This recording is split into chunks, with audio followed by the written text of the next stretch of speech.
Hello friends, आज का जो हमारा टॉपिक है वो है अवतल दर्पण की वक्रता त्रिज्या तथा फोकस दूरी में संबंध। फिगर मैंने पहले से ही बना दिया है क्योंकि वीडियो बहुत लॉन्ग चली जाती है। और जो संबंध होता है वो मैं एक बार सूत्र यहाँ पे लिख देती हूँ, उसी को आज हम लोग पूरा अच्छी तरह से निगमित करेंगे, समझेंगे कि वो सूत्र कहाँ से आया। तो मैं यहाँ लिख देती हूँ F बराबर R/2, यही सूत्र है, ये है सूत्र। इसके बाद इसी का हमें आज निगमन करना है। तो चलिए निगमन स्टार्ट करते हैं हम। यहाँ पर अगर हम इस फिगर में देखें तो एक कोई वस्तु अनंत पर रखी गई है जिससे कोई किरण AO, कोई भी किरण AO इस दर्पण के परावर्तक सतह पर आपतित होती है और परावर्तन के पश्चात ये दर्पण के मुख्य फोकस F से होकर जाती है। ऐसा इसलिए होता है क्योंकि जो गोलीय दर्पण से प्रतिबिंब बनने का जो नियम है वो ये कहता है कि यदि कोई प्रकाश किरण दर्पण के मुख्य अक्ष के समांतर चल रही होती है तो परावर्तन के पश्चात वह मुख्य फोकस से होकर गुजरती है। मुख्य फोकस से होकर गुजरी ये रेखा मुख्य फोकस से। अब जब ये परावर्तन यहाँ से हो रहा है, बिंदु O से जब ये किरण परावर्तित हुई, इसका मतलब यदि हम बिंदु O पर ही एक लंब डाल दें जो कि बिंदु C पर जो है वो टच करता है, तो हम देख पाते हैं कि ये कोण बन जाएगा I का मतलब आपतन कोण, और दूसरा बन जाएगा कोण R, इसको कहते हैं परावर्तन कोण। I और R दोनों परावर्तन कोण हैं यहाँ पर, और हम जानते हैं कि परावर्तन कोण सदैव आपतन कोण के बराबर होता है। इसका मतलब इस फिगर से हम लिख सकते हैं कि कोण AOC बराबर कोण COF। ऐसा क्यों हो रहा है? क्योंकि ये परावर्तन का नियम है, तो यहाँ ब्रैकेट में लिखना पड़ेगा परावर्तन के नियम से, परावर्तन के नियम से।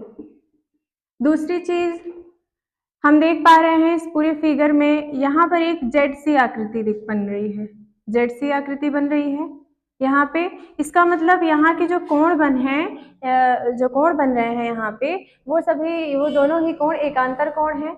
और हम जानते हैं, गणित में हमने पढ़ा है कि एकांतर कोण जो है वो एक दूसरे के बराबर होता है। इसका मतलब इस फिगर में ये जो कोण यहाँ पे कोण AOC मतलब ये वाला कोण, और कोण OCF मतलब ये वाला कोण, ये दोनों ही कोण एक दूसरे के बराबर होंगे। तो इसका मतलब हम यहाँ लिख सकते हैं कोण AOC बराबर कोण OCF। ऐसा क्यों हो रहा है, इसका भी रीजन हमें लिखना पड़ता है। कोण एकांतर कोण, चूंकि ये एकांतर कोण है, एकांतर कोण। ये है समीकरण 2 और ये हो गया समीकरण 1।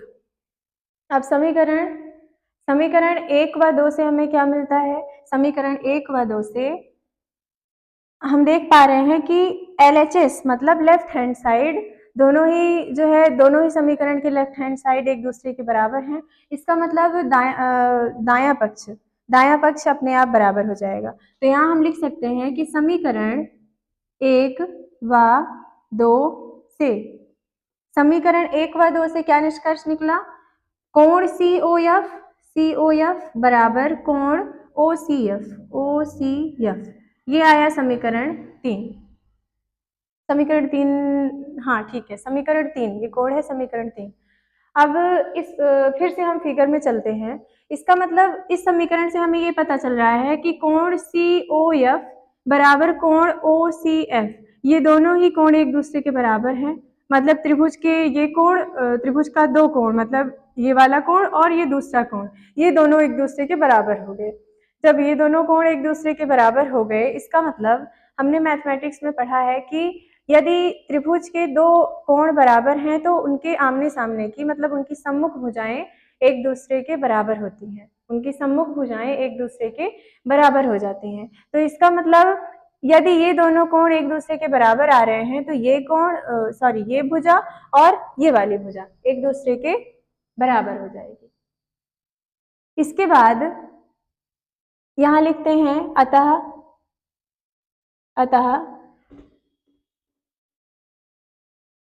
CF बराबर OF, अतः CF बराबर OF, ये हो गया समीकरण 4। इसके बाद इस फिगर में अगर हम देखें तो समीकरण नहीं, इस फिगर में अगर हम देखें तो यहाँ पे यदि दर्पण का द्वारक बहुत छोटा हो, मतलब इस अवतल दर्पण का द्वारक यहाँ पे तो बहुत बड़ा दिख रहा है, यहाँ से लेके यहाँ तक है, इसका द्वारक बहुत बड़ा है।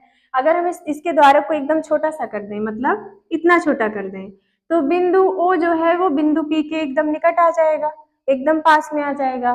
तो बिंदु O जो है बिंदु P के अत्यंत निकट आ जाएगा। तो ये लाइन हमें यहाँ लिखनी पड़ेगी। यदि दर्पण का द्वारक अत्यंत छोटा हो तो बिंदु O बिंदु P के अत्यंत निकट आ जाएगा,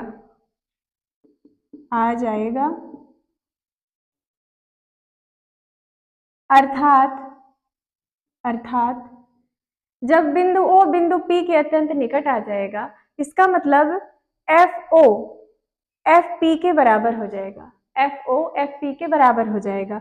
तो यहाँ हम लिख सकते हैं FO बराबर FP, या फिर इसको FO के जगह पे OF भी लिख सकते हो, OF लिखो या FO लिखो, बात एक ही है।